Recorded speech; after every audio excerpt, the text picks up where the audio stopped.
उत्तर प्रदेश के मुख्यमंत्री अखिलेश यादव ने बदायूं जनपद के श्रम परिवर्तन अधिकारी आरपी यादव को बाल श्रम निषेध कानून का पालन न कराए जाने तथा अपने दायित्वों में निर्वहन में शिथिलता बरतने के आरोप में तत्काल प्रभाव से निलंबित कर दिया है।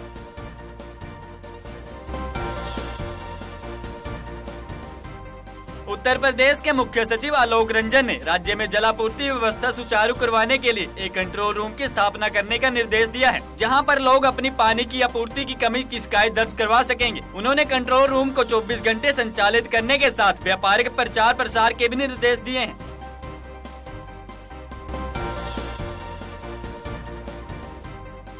मध्य प्रदेश के मुख्यमंत्री शिवराज सिंह चौहान ने केंद्रीय जल संसाधन मंत्री उमा भारती को पत्र लिखकर नर्मदा मालवा लिंक परियोजना और बरगी परियोजना को राष्ट्रीय परियोजना में घोषित करने का आग्रह किया है।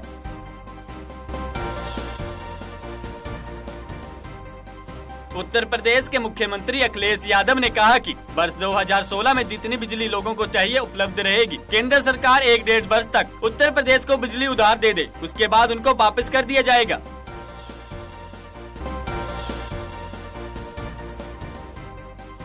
रेल मंत्री डीवी सदानंद गौड़ा ने कहा कि भारतीय रेलवे को त्वरित विस्तार और आधुनिकीकरण पर सलाह देने के लिए दिल्ली मेट्रो के पूर्व प्रमुख ई श्रीधरन सहित विशेषज्ञों की समिति शीघ्र ही गठित की जाएगी।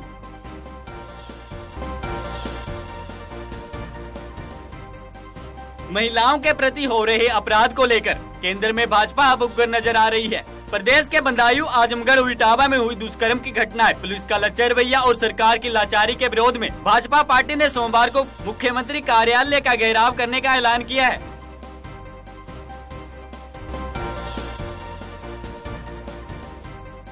लोकसभा चुनाव में समाजवादी पार्टी की उत्तर प्रदेश में हुई करारी हार पर बसपा प्रमुख मायावती के बाद अब भारतीय जनता पार्टी ने भी अखिलेश से अपने पद से इस्तीफा देने की मांग की है।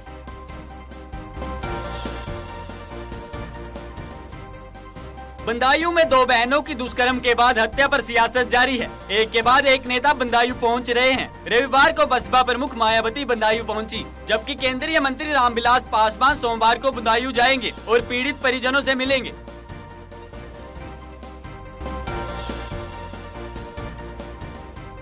पूर्व मुख्यमंत्री व बहुजन समाज पार्टी प्रमुख मायावती ने केंद्र सरकार में बदायूं कांड के आरोपियों को जल्द फांसी की सजा दिलाने की मांग की है। उन्होंने इस कांड की केंद्रीय जांच ब्यूरो से जांच कराने के साथ ही प्रदेश में राष्ट्रपति शासन लागू कराने की मांग को दोहराया है।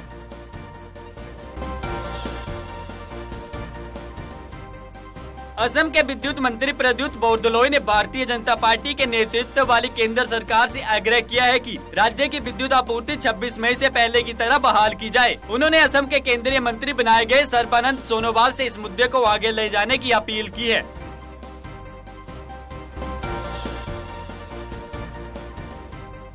प्रधानमंत्री नरेंद्र मोदी भारतीय जनता पार्टी के कार्यकर्ताओं से रविवार शाम पार्टी मुख्यालय में मिले और लोकसभा चुनाव में भाजपा की जीत में योगदान के लिए उनका शुक्रिया अदा किया।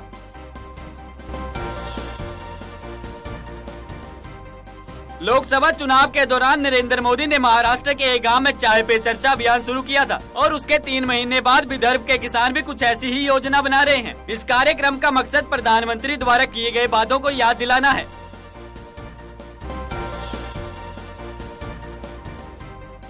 मार्क्सवादी कम्युनिस्ट पार्टी की बंगाल इकाई की बैठक आज से कोलकाता में शुरू होने जा रही है। बैठक में त्रिपुरा के मुख्यमंत्री मणिक सरकार और माकपा नेता प्रकाश करात व सीताराम येचुरी हिस्सा लेंगे।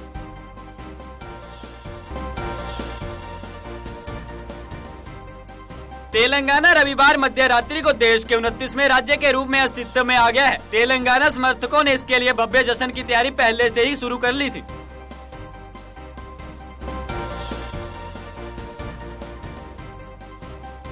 कुरुक्षेत्र में इंडियन नेशनल लोकदल की कार्यकर्ताओं की बैठक में कार्यकर्ताओं को पार्टी की ओर से पहचान पत्र दिए गए, जिसमें पार्टी से जुड़े कार्यकर्ताओं की जानकारी उपलब्ध रहेगी।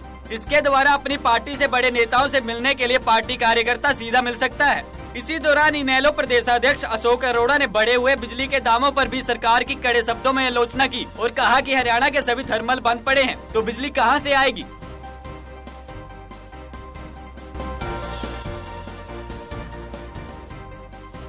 धर्मनगरी कुरुक्षेत्र में 100 से भी ज्यादा विकलांगों को सहारा मिल गया है। अब वे अपनी इच्छा के अनुसार चल फिर सकेंगे। कुरुक्षेत्र की JCI और लायंस क्लब ने इन विकलांगों को ट्राईसाइकिल और कृत्रिम अंग प्रदान किए।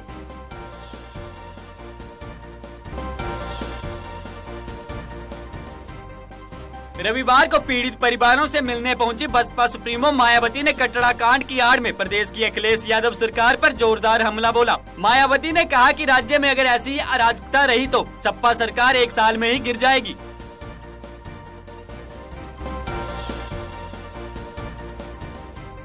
प्रधानमंत्री नरेंद्र मोदी ने इन लोकसभा चुनावों को देश का ही नहीं विश्व के लिए 21वीं सदी का निर्णायक बिंदु बताते हुए कहा कि अगर भाजपा सरकार ने सामान्य नागरिकों के हक में पूरी निष्ठा के साथ काम किया तो देश की जनता उससे कभी नाता नहीं छोड़ेगी।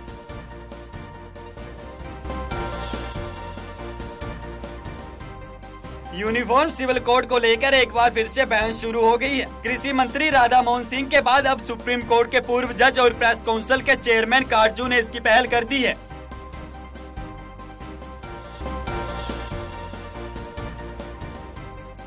महाराष्ट्र नवनिर्माण सेना के अध्यक्ष राज ठाकरे आगामी विधानसभा चुनाव में उतरेंगे। ठाकरे के परिवार चुनाव लड़ने वाले पहले व्यक्ति होंगे। ठाकरे ने एक रैली में कहा कि नवंबर में होने वाले चुनाव में वह पार्टी के मुख्यमंत्री पद के प्रत्याशी के रूप में चुनावी जंग में उतरेंगे।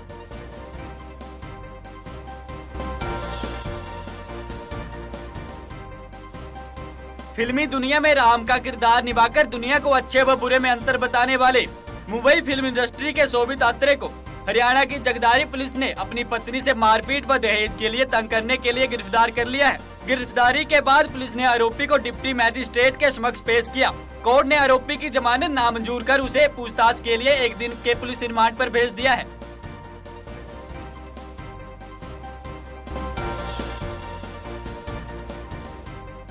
अफगानिस्तान में तालिबान द्वारा 5 साल से बंदी बनाकर रखे गए अमेरिकी सैनिकों को रिहा कर दिया गया है। अधिकारियों ने बताया कि सैनिक की रिहाई के बदले 5 अफगानी कैदियों को रिहा करने की शर्त रखी गई थी।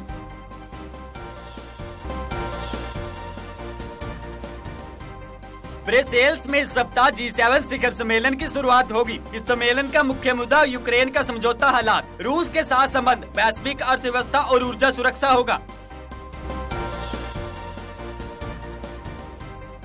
म्यांमार अक्टूबर 2015 में अपने पहले स्टॉक एक्सचेंज की शुरुआत करेगा। इसका संचालन म्यांमार इकोनॉमिक बैंक जापान के टोक्यो स्टॉक एक्सचेंज और डाइबा सिक्योरिटीज ग्रुप के साथ मिलकर करेगा।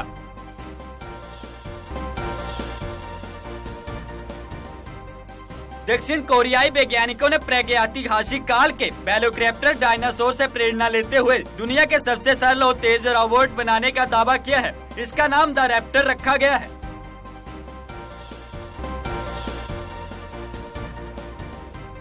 इजराइल के प्रधानमंत्री बेंजामिन ने अंतर्राष्ट्रीय समुदाय से सोमवार यानी आज घोषित होने वाली फिलिस्तीनी यूनिट सरकार को मान्यता नहीं देने का आग्रह किया है।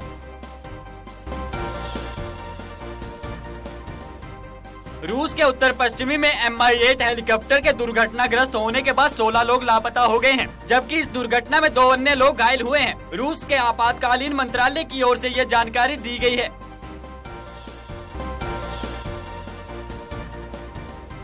मौद्रिक नीति समीक्षा से पहले भारतीय रिजर्व बैंक के गवर्नर रघुराम राजन ने प्रधानमंत्री नरेंद्र मोदी से मुलाकात की। माना जाता है कि मुलाकात में व्यापक आर्थिक हालात तथा कीमत वृद्धि से जुड़े मुद्दों पर चर्चा हुई है।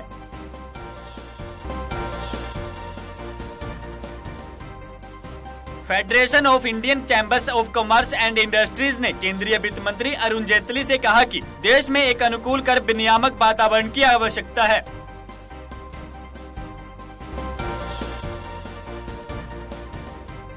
भारतीय रिजर्व बैंक मंगलवार को अपनी मौद्रिक नीति की समीक्षा के दौरान मुख्य नीतिगत दरों में संभवतः कोई बदलाव नहीं करेगा। ये केंद्र की नई सरकार के गठन के बाद RBI की पहली समीक्षा होगी।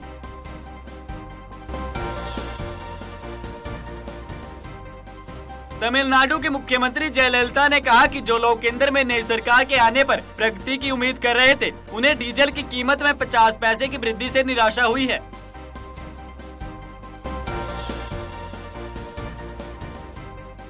नए पेट्रोलियम मंत्री धर्मेंद्र प्रधान ने डीजल के दाम में हुई वृद्धि को यह कहते हुए जायज ठहराया है कि परिणाम खपत के लिए कीमत में कमी भी आई है।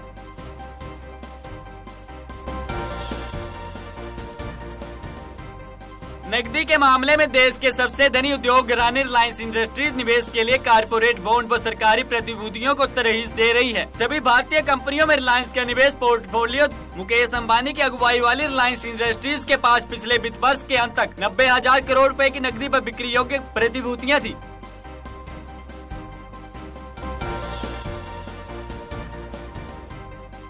आइडिया सेलुलर ने पोस्टपेड ग्राहकों के लिए मासिक किराया 50 रुपए बढ़ा दिया है। कंपनी सेवा डिलीवरी के प्रमुख अमित दीमरी ने पोस्टपेड ग्राहकों को मेल भेजकर कहा है कि मासिक किराए में 50 रुपए प्रति महीना वृद्धि की गई है, जो कि जून महीने से लागू होगा।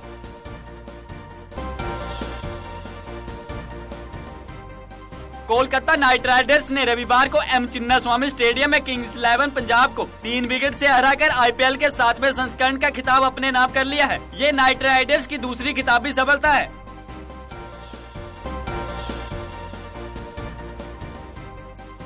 विश्व के सर्वोच्च वरीयता प्राप्त टेनिस स्टार स्विट्जरलैंड के Roger Federer French open grand slam tennis tournament से बाहर हो गए हैं। फेडरर को चौथे दौर के मुकाबले में हार मिली है।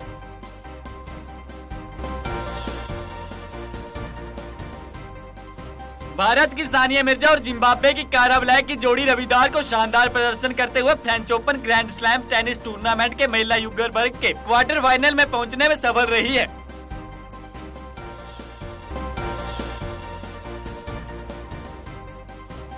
भारतीय हॉकी टीम FIH विश्व कप के तहत सोमवार को इंग्लैंड के खिलाफ मैदान में उतरेगी। भारत को अपने पहले ग्रुप मैच में बेल्जियम के हाथों 2-3 से हार मिली थी, लेकिन भारत को इस हार को भुलाकर अपना खाता खोलना होगा।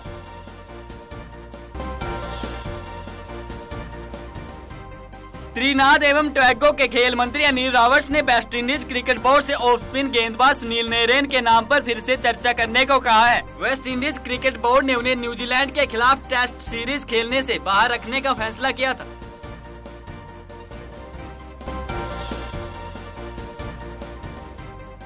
English Premier League club Liverpool के लिए खेलने वाले स्ट्राइकर लुइस सुआरेज को चोट लगने के बावजूद 12 जून को ब्राजील में होने वाले फीफा विश्व कप के लिए उरुग्वे की राष्ट्रीय टीम में शामिल कर लिया गया है।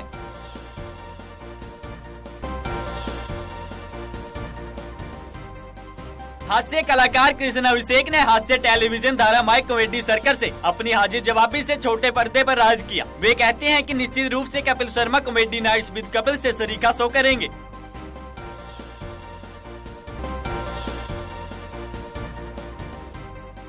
हॉलीवुड अभिनेत्री लिंडसे लोहान लंदन में एक घर की तलाश कर रही हैं, क्योंकि वे अमेरिका के बाहर नए सिरे से जिंदगी की शुरुआत करना चाहती हैं।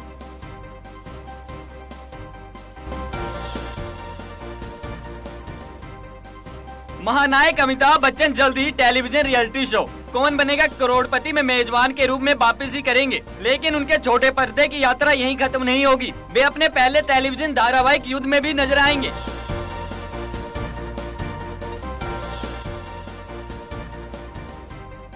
आने वाली फिल्म डर्टी पॉलिटिक्स का पोस्टर जारी किए जाने के साथ ही फिल्म विवादों में फंस गई है, लेकिन निर्देशक केसी अपने इरादों पर अटल हैं। उन्होंने कहा कि वे दबाव में आकर अपनी फिल्म का पोस्टर नहीं बदलेंगे। फिल्मकार करण जौहर का प्रोडक्शन हाउस धर्मा प्रोडक्शन फिल्म निर्माता गुनीत मोंगा के प्रोडक्शन हाउस शिक्षा एंटरटेनमेंट के साथ मशहूर फ्रेंच फिल्म द इंटरचेबल्स के आधिकारिक रीमेक का सह निर्माण करेंगे। इस फिल्म का निर्देशन मोहित सूरी करेंगे।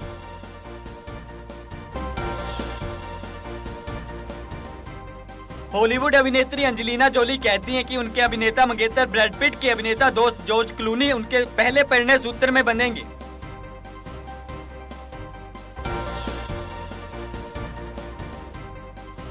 हॉलीवुड अभिनेत्री मिशेल विलियम्स अपने कैरियर की वजह से इस साल के अंत में न्यूयॉर्क से कहीं और जाकर रहने की योजना बना रही हैं।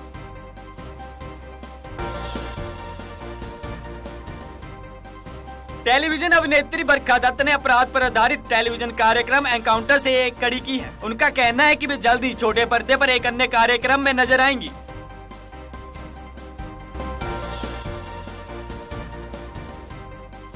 मॉडल केंडल जनेर ने एक संकेत दिया है कि निकट भविष्य में उनका अपना पारिवारिक रियलिटी टेलीविजन धारावाहिक कीपिंग अप विद द कार्डियस छोड़ने की योजना है, क्योंकि वे अपने मॉडल कैरियर पर ध्यान देना चाहती हैं।